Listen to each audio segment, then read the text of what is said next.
केंद्रीय गृहमंत्री अमित शहा उद्या महाराष्ट्रात येणार आहेत। नांदेडचे महायुतीचे उमेदवार प्रताप पाटील चिखलीकरांच्या प्रचारासाठी नरसी गावात अमित शहा यांची सभा होणार आहे आणि या सभेसाठी उपमुख्यमंत्री देवेंद्र फडणवीस, प्रदेशाध्यक्ष चंद्रशेखर बावनकुळे आणि खासदार अशोक चव्हाण उपस्थित असतील। सातारा लोकसभेसाठी महायुतीचा उमेदवार आज जाहीर होण्याची शक्यता आहे, तर सातारा लोकसभा मतदारसंघ भाजपकडेच राहणार असल्याची माहिती सूत्रांकडून मिळते आणि भाजपकडून आज 9व्या उमेदवारांची यादी जाहीर होणार आहे आणि यात उत्तर प्रदेश, पश्चिम बंगाल सोबतच महाराष्ट्रातील 10 उमेदवारांची नावं जाहीर होणार आहेत।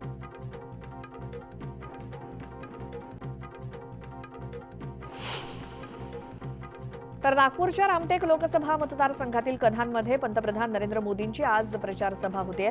मोदींच्या सभेवर पावसाचं सावट असल्यानं वॉटरप्रूफ डोम उभारण्यात आलंय। दरम्यान मुख्यमंत्र्यांनी रामटेकच्या सभास्थळाची पाहणी केली। दक्षिण मध्य मुंबईच्या जागेवरून वर्षा गायकवाड नाराज असल्याच्या चर्चांना उधाण आलंय। वर्षा गायकवाडांच्या उपस्थितीत दुपारी मुंबईत काँग्रेसची बैठक आयोजित करण्यात आली आणि या बैठकीत वर्षा गायकवाड काय निर्णय घेतात याकडे सर्वांचं लक्ष लागलंय। महाविकास आघाडी म्हणजेच डबे नसलेलं इंजिन असं म्हणत उपमुख्यमंत्री देवेंद्र फडणवीसांनी महाविकास आघाडीवरती टीका केली। महायुतीला मोदीजींचे इंजिन असून त्याला वेगवेगळे डबे लावले गेलेत। प्रत्येक डब्यांमध्ये लोकांना बसण्याची व्यवस्था असून संपूर्ण समाजाला सोबत घेऊन आपली महायुती पुढे जाते असं फडणवीस म्हणाले। एकनाथ खडसे भाजपात आल्यानंतर त्यांचं स्वागतच करू असं वक्तव्य मंत्री गुलाबराव पाटील यांनी केलं। महायुतीतील कुठलीही नाराजी नसून कार्यकर्त्यांची नाराजी लवकरच दूर केली जाईल असा विश्वास गुलाबराव पाटील यांनी व्यक्त केला।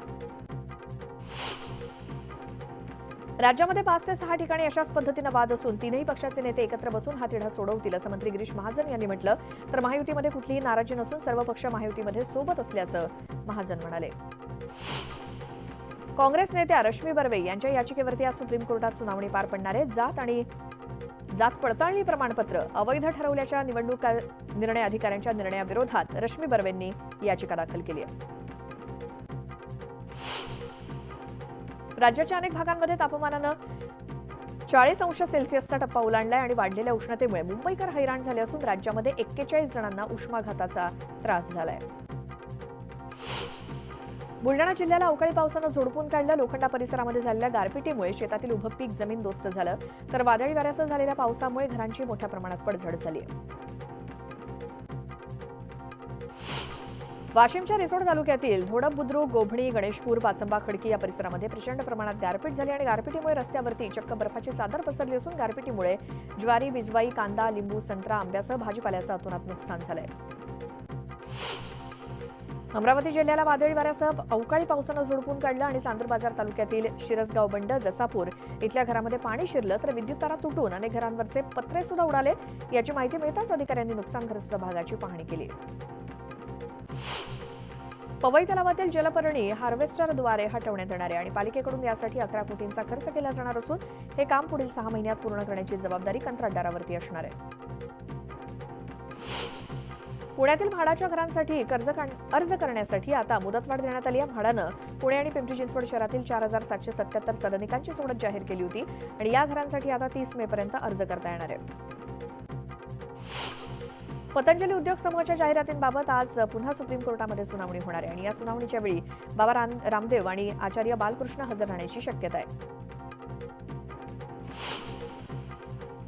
खानदेश आणि विदर्भातील काही जिल्ह्यांमध्ये अवकाळी पावसानं दणका दिलाय। मुक्ताईनगर तालुक्यात अवकाळी पावसामुळे शेतकऱ्यांचं प्रचंड नुकसान झालंय। मका, गहू, हरभरा, ज्वारी पिकं भुईसपाट झाली आहेत आणि नुकसानीचे पंचनामे करून मदत मिळण्याची मागणी शेतकऱ्यांनी केली।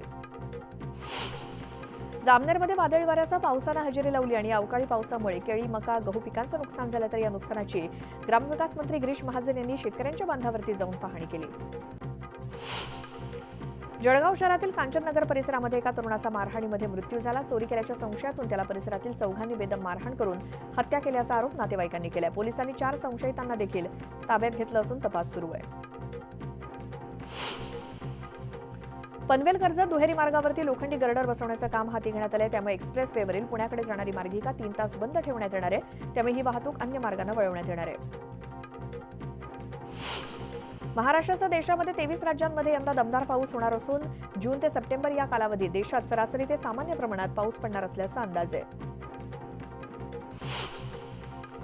नवी मुंबईमध्ये उन्हाचा पारा वाढल्याने बाईक्सवार हैराण झाले। दुपारच्या वेळेस सिग्नलवरती थांबणं असह्य होत असल्यामुळे दुपारी सिग्नल बंद ठेवण्याची मागणी बाईक्सवारांनी केली आहे। मुंबई पालिका आयुक्त भूषण गगराणींचा पाहणी दौऱ्याचा धडाका आहे। पाणी साचणारे सखल भाग, पवई तलाव, वॉर्ड ऑफिसला अचानक भेट देत त्यांनी तिथल्या कामांचा आढावा घेतला।